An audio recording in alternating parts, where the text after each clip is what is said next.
Hi everyone. आज हम biology का जो फर्स्ट चैप्टर आईएससी बोर्ड में है, रिप्रोडक्शन इन ऑर्गेनिजम्स, वो हम पढ़ेंगे। तो इसमें फर्स्ट वाला चैप्टर है, बहुत इजी चैप्टर है। तो इसमें कहा क्या गया है कि जितने भी लिविंग लोग हैं, जितने भी लिविंग हैं, बैक्टीरिया से लेके सबसे हायर ऑर्गेनिज्म जैसे कि हम ह्यूमंस हैं, हम सब क्या है, लिविंग है। तो हम जो लिविंग है, ये हम अमर नहीं है, हमारी डेथ होनी ही होनी है। हम बस कुछ टाइम के लिए ही जिंदा है, बस कुछ टाइम के लिए जिंदा है, फिर हमारी डेथ होनी है। Living beings are not immortal. Immortal मतलब अमर, हम अमर नहीं है। हम बस कुछ टाइम तक के लिए ही जिएंगे, फिर हमारी डेथ होगी। और जितना टाइम के लिए हम जी रहे हैं, उसी को हमने लाइफ स्पैन बोला है। वो टाइम पीरियड जब हमारा जन्म होता है, हमारी बर्थ होती है, उससे लेके हमारी जो नेचुरल डेथ होती है, उसमें जितना टाइम पीरियड है, वो हुआ है लाइफ स्पैन। जैसे कि बैक्टीरिया के कुछ मिनट्स भी होते हैं। और जैसे क्या है, हाँ, क्रोकोडाइल 60 ईयर्स तक के जिंदा रह सकता है। और ह्यूमन में अब आज के जो ह्यूमंस है, वो ज़्यादा से ज़्यादा 70 ईयर्स उनकी बची है, मतलब लाइफ है। पहले के यहाँ की बहुत ज़्यादा जी लेते थे, लेकिन अब जो आजकल है, इतना पॉल्यूशन की वजह से, तो मैक्सिमम 70 ही है ह्यूमंस की। और जैसे एनिमल्स में क्रोकोडाइल है, 60 ईयर्स तक के जी सकता है। टॉर्टोइज 100 से 150 ईयर्स तक के लाइफ स्पैन है, इतनी ज़्यादा है इसकी। और बटरफ्लाई सिर्फ 14 डेज तक के ही जी पाती है, फिर उसकी डेथ हो जाती है। ठीक है, फ्यू मिनट से ये 1000 ऑफ ईयर्स तक के है लाइफ स्पैन। सबकी ऑर्गेनिजम्स की अलग अलग है। और 1000 ऑफ ईयर्स उसकी होती है, पीपल के पेड़ की बहुत ज़्यादा होती है उसकी। अब एक और बात है लाइफ स्पैन के बारे में। लाइफ स्पैन जो है, उसका साइज से कोई लेना देना नहीं है। ऑर्गेनिजम्स के साइज से कोई लेना देना नहीं है, और या उसके बॉडी के मास से। ठीक है, the life span of organisms are not correlated with their size and body mass. Correlated मतलब कोई रिलेशन नहीं है साइज या बॉडी के मास से। ठीक है, ऐसा क्यों कहा गया है? सब देखा गया था पहले, बहुत कुछ एनालाइज किया गया था, फिर किताबें बनी हैं। जैसे कि देखा गया था, पैरेट जो है 140 ईयर्स तक के जिंदा रह सकता है। वही क्रो बिल्कुल सेम साइज का है। पैरेट क्रो का साइज ऑलमोस्ट सेम होता है, बॉडी मास भी ऑलमोस्ट सेम ही होता है। और क्रो सिर्फ 15 ईयर्स तक के जिंदा रह सकता है, उससे ज़्यादा नहीं। तो इन दोनों का साइज ऑलमोस्ट सेम है, मगर इनका कितना ज़्यादा डिफरेंस है लाइफ स्पैन में। कहाँ 140 ईयर्स, कहाँ 15 ईयर्स। तो इस बात से ये बात निकल कर आई कि एक छोटे से ऑर्गेनिज्म का लाइफ स्पैन बड़ा हो सकता है, और एक बड़े ऑर्गेनिज्म का लाइफ स्पैन छोटा हो सकता है। ठीक है, जैसे कि पैरेट का 140 ईयर्स है, कितना छोटा है, लाइफ स्पैन कितना बड़ा है उसका। और बड़े ऑर्गेनिज्म का भी शॉर्ट लाइफ स्पैन हो सकता है, जैसे एलिफेंट का देखो 60 ईयर्स है, पैरेट से कितना कम है। और मैंगो ट्री और पीपल ट्री का भी एग्जांपल, जैसे मैंगो ट्री का कंपैरेटिवली शॉर्ट होता है। मैंगो ट्री 100 ऑफ ईयर्स मतलब 300, ऐसे ही 100 में ही रहता है। मगर पीपल का पेड़ बताए 1000 साल तक जिंदा रह सकता है। ठीक है, ये बात इतनी लाइफ स्पैन की क्लियर होनी चाहिए। अब हम आते हैं कि लाइफ स्पैन चाहे जो हो, मगर ऑर्गेनिज्म को मरना तो है ही है, डेथ तो होनी होनी है ना। मगर एक एक्सेप्शन है, इसमें केमिस्ट्री वाला एक्सेप्शन आया है। तो इसमें एक्सेप्शन है सिंगल यूनिसेलुलर ऑर्गेनिजम्स। जो जितने भी यूनिसेलुलर्स हैं, यूनिसेल्यूलर हैं, वो सब क्या है, उनकी डेथ नहीं हो पाती। अब क्यों नहीं होती, ज़रा सोचो ज़रा। एक सिंगल सेल है, उसमें जो एसेक्सुअल रिप्रोडक्शन होता है, वो कैसे होता है? उसमें सेल डिवीजन से होता है। बस वो उसने अपने सेल को दो हिस्से में डिवाइड कर दिया और दो डॉटर सेल बना ली, तो कुछ बचा ही नहीं ना उसके पास। जब उसके पास कुछ बचा ही नहीं, तो तो क्या मरेगा? एक सेल डिवाइड करके दो डॉटर सेल बन गए, तो उसमें कुछ बचा ही नहीं। वही बात है, इसी वजह से कोई पार्ट बचता ही नहीं है यूनिसेलुलर का कि वो मर सके। देखो, इसमें लिखा है they don't have a natural death. उनकी डेथ नहीं हो पाती, नेचुरल डेथ नहीं होती है। क्यों? क्योंकि बिफोर अटेनिंग नेचुरल डेथ होने से पहले ही एसेक्सुअल रिप्रोडक्शन कर लेते हैं, जो कि है सेल डिवीजन। एक सेल डिवाइड होकर दो बन जाते हैं, giving rise to two new individuals. Therefore the parent cell और organism does not die naturally. तो उनका तो जो पार्ट था वो दो हिस्सों में बढ़ गया, तो वो मरे कहाँ, नेचुरली तो नहीं मरे ना, वो दो ऑर्गेनिजम्स और उसमें बन गए। फिर वो मरने से पहले वो दो रिप्रोड्यूस कर देंगे, दो मतलब ये सेक्सुअल रिप्रोडक्शन से दो और डॉटर सेल्स बन जाएंगी। ठीक है, इस वजह से सिंगल सेल ऑर्गेनिज्म एक्सेप्शन है। अब हम क्या पढ़ते हैं, ये इतना जितना लाइफ स्पैन का देखा हमने 1 से 2 होने का, तो इससे हम क्या कह सकते हैं कि जो रिप्रोडक्शन, री मतलब अगेन, प्रोडक्शन बनना कुछ, ठीक है, अगेन फिर से रिप्रोड्यूस को जनरेट होना, इसके बेसिस पे हम ये कह सकते हैं कि रिप्रोडक्शन जो है वो की है जो कि मेंटेन कर रही है लाइफ इस दुनिया में और एक स्पेशीज की भी लाइफ इस वर्ल्ड में। जैसे कि हम ह्यूमंस की कर रहे हैं, ठीक है, अगर कोई ह्यूमन रिप्रोड्यूस ही ना करे तो एक टाइम आएगा कि कोई ह्यूमन बचेगा ही नहीं अर्थ में। और वैसे ही बहुत सारी एनिमल्स की स्पेशीज एक्सटेंड हो चुकी हैं, डूडो, क्योंकि रिप्रोडक्शन नहीं हो पाया, वो उनकी बर्थ रेट से ज़्यादा उनकी डेथ रेट होने लगी थी। और जैसे अगर पैरट है, मान लो पैरट का अगर उसका रिप्रोडक्शन नहीं होगा तो जितने पैरट है वो मरेंगे तो 140 साल बाद मरेंगे, जब मर जाएंगे सब, अगर और बनेंगे नहीं, न्यू फॉर्म नहीं होंगे, तो धीरे धीरे तो इनकी पूरी स्पेशीज ही एक्सटेंड हो जाएगी। ठीक है, रिप्रोडक्शन एक की है जो कि मेंटेन करती है लाइफ को, कॉन्टिन्यूटी ऑफ लाइफ चलती जा रही है, जैसे लोग कहते नहीं है ना, सदियों से चला आ रहा है, वैसे ही प्रजाति को आगे बढ़ाना है अपनी, ये कहा जाता है। ठीक है, एंड कॉन्टिन्यूटी ऑफ स्पेशीज, अलग अलग स्पेशीज है, डाइवर्सिटी है एनिमल्स की, अलग अलग तरह के देखे जाते हैं, वाइट टाइगर और चीता वीता सब, अगर ये सब रिप्रोड्यूस नहीं करेंगे एक टाइम ऐसा आएगा कि कोई नहीं बचेगा इनकी स्पेशीज में। ठीक है, अब हम आ जाते हैं आगे मीनिंग ऑफ रिप्रोडक्शन पे। ठीक है, एक ऐसा बायोलॉजिकल प्रोसेस है, बायो मतलब लिविंग, ठीक है, ऐसा लिविंग प्रोसेस है जिसमें एक ऑर्गेनिज्म बर्थ देता है किसको, अपने ही जैसे एक और को। ठीक है, ये जो भगवान है हमारा, जो हमारे गॉड हैं, उन्होंने ये ताकत दी है वुमेन्स को, हमारी माओ को दी है। ये एक ऐसा बायोलॉजिकल प्रोसेस है जिसमें एक ऑर्गेनिज्म राइज दे रहा है, मतलब बर्थ दे रहा है अपने ही जैसे सिमिलर ऑफस्प्रिंग को। ठीक है, और ये बहुत इंपॉर्टेंट कैरेक्टरिस्टिक फीचर है किसका, सारे लिविंग बींग्स का। ठीक है, ये नॉन लिविंग थिंग में नहीं देखा जाता, जितने लिविंग है उन्हीं में देखा जाता है। ठीक है, अब एक और पॉइंट है important, only a pre existing individual can produce new organisms of its own kind. Pre existing individual का मतलब क्या हुआ, जो पहले ही जन्म ले चुका है, ठीक है, और वही प्रोड्यूस कर सकता है एक न्यू को। अब नेक्स्ट पॉइंट है, perpetuation of organisms on earth is possible only because of reproduction. Perpetuation का मतलब होता है हमेशा रहने वाला, हमेशा रहना, तो ये हमेशा रहना ऑर्गेनिजम्स का कैसे पॉसिबल होगा, सिर्फ रिप्रोडक्शन के जरिए, वरना एक टाइम आएगा नहीं बचेंगे के ऑर्गेनिज्म की एक स्पेशीज, अगर ऐसा नहीं होगा। परपिट्यूएशन मतलब हमेशा रहना। ठीक है, अब आ जाते हैं हम नेक्स्ट पे, टाइप्स ऑफ रिप्रोडक्शन। ठीक है, जैसे कि हमने देखा एनिमल्स में बहुत डाइवर्सिटी है, चीता, टाइगर, पांडा, कितने हैं, पोलर बियर, बियर और कैट्स, डॉग्स, बहुत डाइवर्सिटी है, हम नाम नहीं ले पाएंगे, इतनी है। तो ये बहुत ज़्यादा डाइवर्सिटी है एनिमल्स की, तभी बहुत वेरियस मोड्स ऑफ रिप्रोडक्शन भी हैं।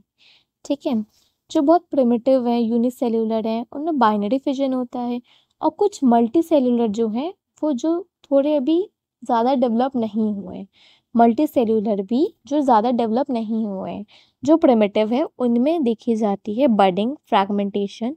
ये क्या है, एसेक्सुअल रिप्रोडक्शन का ही फॉर्म है। ठीक है, उसके एग्जाम्पल देखो, एग्जाम्पल है पॉन्जिस और सीलेंट्रेटा, इन दोनों में बडिंग और फ्रैगमेंटेशन होती है जो कि एसेक्सुअल फॉर्म है। ठीक है, ज़्यादातर कौन से मल्टी सेलुलर में होती है ये एसेक्सुअल रिप्रोडक्शन, वो जिसमें मेल और फीमेल को हम देख के बता नहीं सकते कि कौन मेल है कौन फीमेल, कोई मतलब कोई डिफरेंस ना नज़र आए। ठीक है, उनमें होता है ये। और फिर आता है एक थोड़ा higher mode of advance mode किसका, रिप्रोडक्शन का।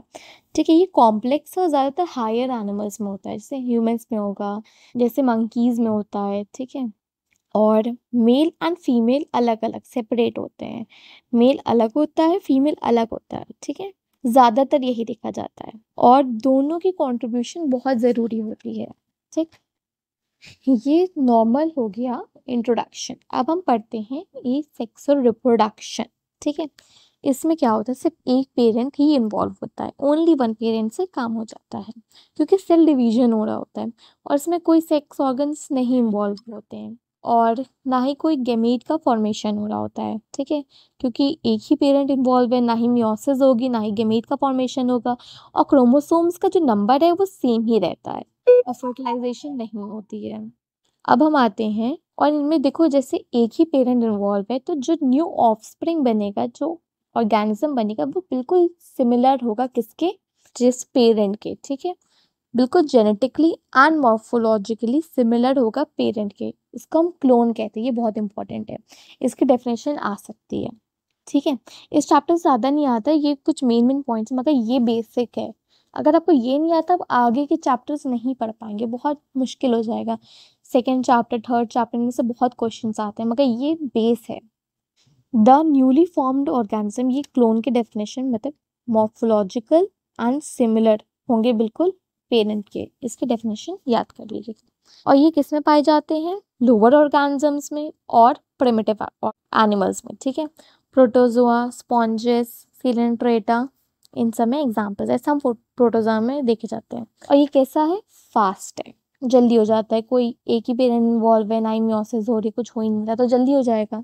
ठीक है, ये हो गई इस सेक्सुअल रिप्रोडक्शन के बारे में बात। अब हम आते हैं नेक्स्ट वाले पे, सेक्सुअल रिप्रोडक्शन। ये कैसा है, एडवांस मोड है, ये ज़्यादातर मेजॉरिटी ऑफ हायर एनिमल्स में होता है। ये क्या करता है, शो करता है डिफ्रेंसिएशन ऑफ सेक्सेस, जैसे कि मेल और फीमेल।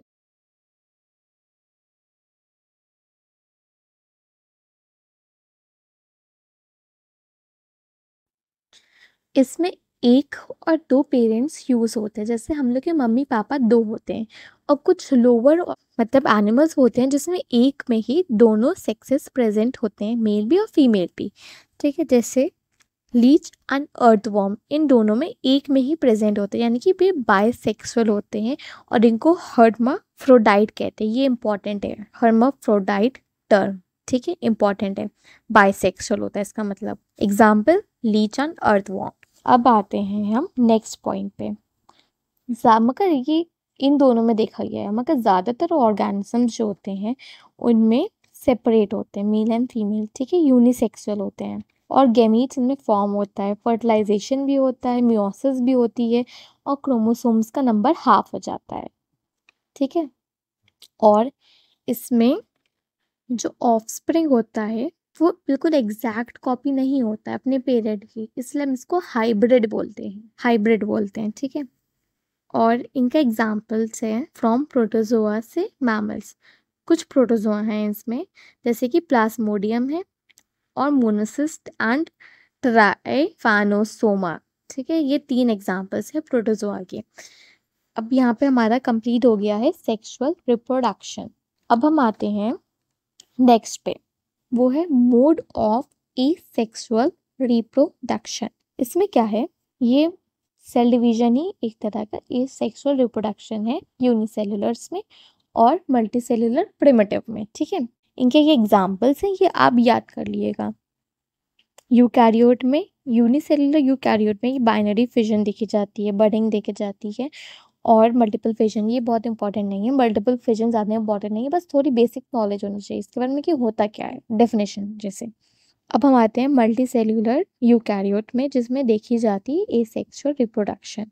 उसमें फंजाई, एल्गी, स्पॉन्जेस, सिलेंट्रेटा, इनमें देखी जाती है, और हायर ऑर्गेनिज्म में, प्लांट्स में ज़्यादातर एंजियोस्पर्म में होता है। ठीक है, अब हम आते हैं यूकैरियोट्स के यूनिसेल्युलर में, जिनमें बडिंग, बाइनरी फिजन और मल्टीपल फिजन होता है। ठीक है, बाइनरी फिजन इंपॉर्टेंट है। इसमें देखो अमीबा जो होता है उसको किसी भी प्लेन में काटेंगे, वो दो इक्वल हाफ में, मतलब दो डॉटर अमीबा में बढ़ जाता है। ठीक है, एनी प्लेन, किसी भी प्लेन में काटो वो 2 डॉटर सेल्स बन जाएंगे, ठीक है। इसको हम सिंपल बाइनरी फिजन कहते हैं। अब दूसरा है ट्रांसवर्स बाइनरी फिजन। ये क्या है, एक्सिस से काटता है, बीच से काटता है, ट्रांसवर्स सेक्शन से काटता है, और इसका एग्जांपल है पैरामीशियम और पैरानेरिया, ठीक है। और तीसरा फॉर्म है लॉन्गिट्यूडनल, मतलब लंबा लंबा काटेगा, जैसे यूग्लिना में दिखा रहे हैं, देखो बीच में से काट रहा है बिल्कुल लंबा लंबा, लेकिन ठीक है, ये लॉन्गिट्यूडनल बाइनरी फिजन है। और इसका एग्जाम्पल है यूग्लिना एंड ट्रायोपैनोसोमा, ठीक है। अब हम आते हैं बडिंग पे। बडिंग में क्या होता है, इसमें आउटग्रोथ होती है, बर्ड बर्ड निकल आती है। देखो इसमें दिखाया गया, ये यीस्ट का डायग्राम है। इसमें ये वैक्यूल है, ये न्यूक्लियस है, ठीक है। ये न्यूक्लियस थोड़ा ऊपर की तरफ आ जाएगा और ऊपर ये छोटी सी बर्ड निकल आई, देखो न्यूक्लियस थोड़ा लंबा हो गया है। अब इसका क्या हो जाएगा, कैरियोकाइनेसिस हो जाएगा, न्यूक्लियस थोड़ा कट जाएगा बीच में से, देखो इसमें अलग हो गया, इसमें अलग हो गया है। और ये बर्ड कैसी है, छोटी है ना पेरेंट से, ठीक है। और ये बर्ड डिटैच हो जाएगी, जब ये डिटैच हो जाएगी पेरेंट की बॉडी से अलग खुद ग्रो करने के लिए, ठीक है। ये इससे न्यू इंडिविजुअल एक तरह से निकल आया है, ये बडिंग है। और बडिंग में जो डॉटर सेल है वो छोटी है पेरेंट सेल के, और इसका एग्जाम्पल है यीस्ट एंड हाइड्रा। इसमें हाइड्रा का देखो मैंने डायग्राम भी लगाया है, ठीक है। ऐसे होता है, आउटग्रोथ हुई है, फिर ये डिटैच हो जाएगी खुद अलग ग्रो करने के लिए। और मल्टीपल फिजन में प्लाज्मोडियम एग्जाम्पल है, और एंस और क्या है, अमीबा में होता है अनफेवरेबल कंडीशन में, मगर ये आपको याद रखने की ज़रूरत नहीं है। और एक और एग्जांपल है आईएससी बोर्ड में, वो मैंने यहाँ नहीं लिखा है, मगर आप बुक में देख लीजिएगा, ठीक है। इसमें बस सिंपल सी चीज़ ये है कि पेरेंट बॉडी में एक न्यूक्लियस बहुत सारे न्यूक्लियस बन जाते हैं, मल्टी न्यूक्लिएटेड हो जाता है, एक न्यूक्लियस डिवाइड करके बहुत सारे न्यूक्लियस बना लेता है, ठीक है। और फिर उसमें न्यूक्लियस के अराउंड थोड़ा साइटोप्लाज्म ऐड हो जाता है, सब में जितने बने हैं मल्टी न्यूक्लिएटेड में जितने भी न्यूक्लियस बने हैं सबके अराउंड थोड़ा साइटोप्लाज्म हो जाता है, अराउंड हो जाता है। और फिर जब वॉल रप्चर करती है पेरेंट की मेम्ब्रेन रप्चर करेगी, तब ये सब रिलीज हो जाएंगे, और सब एक क्या है, बेबीज हैं इसके, ठीक है, न्यू इंडिविजुअल है। और ये प्लाज्मोडियम में देखी जाती है। अब हम आते हैं नेक्स्ट वाले पे, जो है जेम्यूल। ये क्या है, ये बर्ड जो है ये अंदर की तरफ बनती है, ठीक है। ये इंटरनल बर्ड होती है, और कब बनती है, अनफेवरेबल कंडीशन में, ठीक है। और इसके एग्जांपल है स्पॉन्जेस, सम फ्रेश वाटर के स्पॉन्जेस होते हैं, जिसमें एग्जांपल स्पॉन्जिला है, ठीक है। ये इंपॉर्टेंट है, जेम्यूल स्पॉन्ज में देखा जाता है, और इसका मेन जो एग्जांपल है वो है स्पॉन्जिला, और फ्रेश वाटर के, ठीक है। इसमें इंटरनल बर्ड बनती है, और हर बर्ड से एक न्यू इंडिविजुअल बन जाता है, ठीक है। फेवरेबल कंडीशन में हर बर्ड से न्यू इंडिविजुअल बन जाएगा। अब नेक्स्ट वाला आता है फ्रैगमेंटेशन। फ्रैगमेंटेशन देखा जाता है हाइड्रा में, देखा जाता है मरीन वॉर्म्स में, देखा जाता है सी स्टार में, देखा जाता है पेलिनेरिया में देखा जाता है। देखो इसमें क्या होता है, पेरेंट की बॉडी बहुत सारे छोटे छोटे फ्रैगमेंट्स में, टुकड़ों में टूट जाती है, और हर वो टुकड़ा फेवरेबल कंडीशन में एक नया इंडिविजुअल बना देगा, ठीक है। इसको हम प्रोसेस का नाम देते हैं रीजेनरेशन। हर एक टुकड़े से एक पूरा वही ऑर्गेनिज्म बन जाएगा, सोचो। ईच फ्रैगमेंट से न्यू इंडिविजुअल बनेगा फेवरेबल कंडीशन में, उसको हम रीजेनरेशन कह रहे हैं, ठीक है। एग्जाम्पल हाइड्रा मेन एग्जाम्पल है। अब हम आते हैं नेक्स्ट में, जो कि है क्या, स्पोर फॉर्मेशन। इसमें देखो स्पेशल स्ट्रक्चर्स बनते हैं, जिसको हमने क्या नाम दिया है, स्पोरेंजिया, ठीक है। इन स्पेशल स्ट्रक्चर से ही बनता है, होता है क्या, एसेक्सुअल रिप्रोडक्शन, ठीक है। और इसके एग्जाम्पल है जूस्पोर, कोनिडिया, ओइडिया, बासियोस्पोर, एस्कोस्पोर, ठीक है। ये सब इसके एग्जाम्पल है। और मेन एग्जाम्पल्स, मेन जो 3 याद रखने के लिए, वो है जूस्पोर, कोनिडिया एंड स्पोरांजियोस्पोर, ठीक है। जूस्पोर किस में देखा जाता है, एल्गी में देखा जाता है। और जूस्पोर जो होता है वो मोटाइल होता है, ये सेक्सुअल स्पोर है, वो तो पता ही है। मोटाइल क्यों होता है, क्योंकि उसके पास फ्लैजिला होता है, और इसका एग्जाम्पल है क्लैमाइडोमोनास, ये इंपॉर्टेंट है, ठीक है। और ये जो होता है ना, ये स्पोर किस में निकलता है, जो हमने स्पेशल स्ट्रक्चर बताया है तुम लोग को, स्पोरेंजिया, उसके अंदर बनता है, ठीक है। स्पेशल स्ट्रक्चर स्पोरेंजिया के अंदर बनता है, ठीक है। स्पोरेंजिया बहुत सारे स्पेशल स्ट्रक्चर को कहते हैं और एक स्पेशल स्ट्रक्चर को कम क्या कहते हैं, स्पोरेंजियम, ठीक है। और एल्गी का ये हो गया, ठीक। अब हम आते हैं नेक्स्ट, स्पोरेंजियोस्पोर। ये राइजोपस में देखा जाता है और ये भी नॉन मोटाइल है, ये है नॉन मोटाइल। ये और कोनिडिया जो है नॉन मोटाइल है, इसलिए इसको हम क्या कहते हैं, अल्पानोस्पोर, ठीक है। नॉन मोटाइल है तो अल्पानोस्पोर, क्योंकि इनके पास क्या नहीं होता है, फ्लैजिला नहीं होता है। और जूस्पोर है मोटाइल के, उसके पास फ्लैजिला होता है, ठीक है। राइजोपस इसका एग्जांपल है स्पोरेंजियोस्पोर का। और ये कैसा है, डेवलप होता है इन द स्पोरेंजियम, ये भी इनसाइड द स्पोरेंजियम के अंदर डेवलप हो जाता है, ठीक है। स्पेशल स्ट्रक्चर के अंदर ही डेवलप होता है। अब हम आते हैं कोनिडिया पे। ये ज़्यादातर ये फंजाई में ही देखा जाता है, और पेनिसिलियम फंजाई में एग्जाम्पल इसका। और ये कैसा होता है, non motile. Non motile conidia भी होता है और स्पोरेंजियोस्पोर भी होता है, ठीक है। और नॉन मोटाइल इसलिए इसको हम अल्पानोस्पोर कह रहे हैं। और ये डेवलप नहीं होता है इनसाइड द स्पोरेंजियम, जो स्पोरेंजियम स्पेशल स्ट्रक्चर है उसके अंदर नहीं ये डेवलप होता है, ठीक है। ये फ्रीली डेवलप होता है, ठीक है। ये डेवलप करता है फ्रीली किस पे, कोनिडियोफोर बॉडी है, दिख रही है ये, इस बॉडी पे पेनिसिलियम की बॉडी के ऊपर ग्रो करता है कोनिडिया, ठीक है। इसको हम क्या कह रहे हैं, कोनिडियोफोर बोल रहे हैं। इसके ऊपर डेवलप करता है, उस स्पेशल स्ट्रक्चर के अंदर नहीं डेवलप करता है, ठीक है। ये तीन हैं किसके, स्पोर फॉर्मेशन के, जूस्पोर, स्पोरेंजियोस्पोर एंड कोनिडिया। इसमें मोटाइल सिर्फ और सिर्फ जूस्पोर है, ठीक है, क्योंकि इसके पास फ्लैजिला है। बाकी दो जो है कोनिडिया एंड स्पोरेंजियोस्पोर, ये कैसे हैं, नॉन मोटाइल, क्योंकि इसके पास फ्लैजिला नहीं है, और उसको हम क्या कहेंगे, अल्पानोस्पोर, ठीक। और ये कोनिडिया जो है ये ग्रो नहीं करता है इनसाइड द स्पेशल स्ट्रक्चर जिसका नाम क्या है, स्पोरेंजियम।